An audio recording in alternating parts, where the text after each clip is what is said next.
Good morning, George Peabody School. We are back talking about key number 4. We have already talked about key 1, getting someone's attention and making eye contact. Key 2, using a talking tone of voice. Key 3, using a talking face and body. And now we are up to key 4, using words that help instead of hurt. And Kat is back.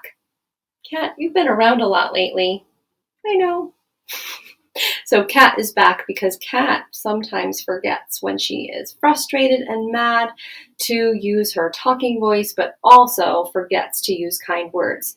And Kat wanted me to remind you that even kind cats and even kind kids can say unkind words. And even kind family members can choose to use unkind words too.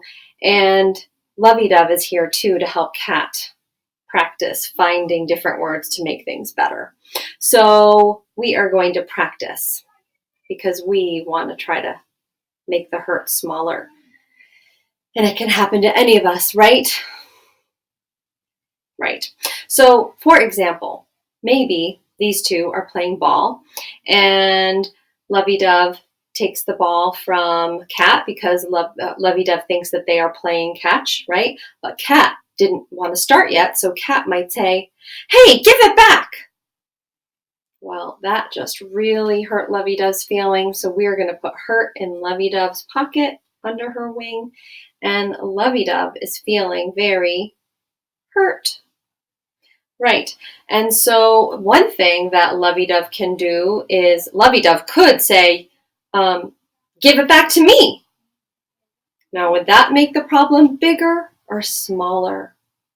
Bigger, right? And we always want to try to make our problems smaller. So one thing that Lovey Dove could communicate, that means tell Kat, is that hurt my feelings. One way you can do that is by looking at the person in the eye, right? Practicing key 1 and putting your hand on your heart and saying, "Ouch."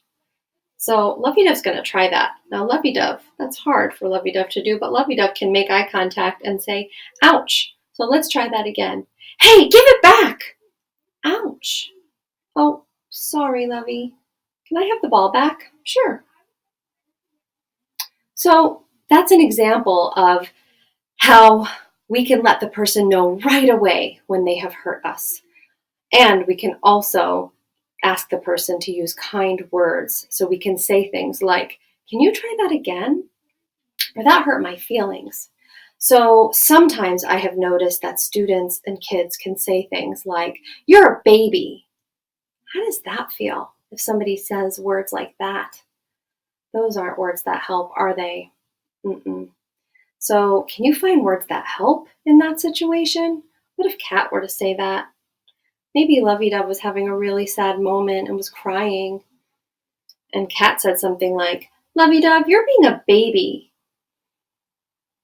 Lovey Dove's got hurt in her wing. She's feeling really sad. She says, "Ouch." Instead, Kat might say something like, "What's wrong? Are you okay?" That's a lot more kind. Those are words that help, not hurt. In class, you might find that a problem is really easy for you. Maybe it's in math, and that's something that comes more quickly to you. Maybe you've already practiced. So you might see that Lovey Dove is having a hard time, and you can't understand why because you just got it so quickly. Kat might say something like, "Oh, Lovey Dove, I can't believe you don't know the answer to that. It's so easy." I've seen that happen a lot of times. What are the feelings that you have when that happens? Lovey Dove says that she feels really embarrassed. Has that ever happened to you? When someone says that something is so easy when you found it really hard? Somebody saying that that was so easy can be really embarrassing. Those are words that hurt, not help. What would be helpful in that situation? Kat, what would be helpful? Maybe saying, "Lovey, do you need some help?" "I really do." That would be a lot more kind and really helpful. So putting your hand on your heart and saying, "Ouch," really lets the person know that they've hurt you. If it's someone who cares about you, they're going to care that they hurt you. They don't want to hurt you. So that might be a way to let them know.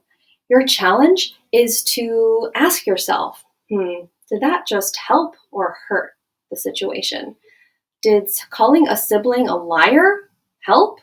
Or maybe could you help the situation and say, can I ask you to please tell the truth? I really want to play with someone who tells the truth, right? Instead of saying, you're a cheater or you lied, maybe saying, can you please tell the truth? Or can you please play by the rules? Those would be words that help, right? Also, think of some moments that cause you to say words that hurt. And then try to think ahead of time how you can think of words that help so that you don't even get into this mess in the first place, right? And then we can try to make those problems smaller, even in our minds, before they even happen. And finally, practice letting others know that they've hurt you by putting your hand on your heart and saying, ouch. And that will help make those problems smaller because people who love you don't want to hurt you. I'll be back next week and we will talk about being brave and redoing these hurtful moments. Until then, have a great week, everyone.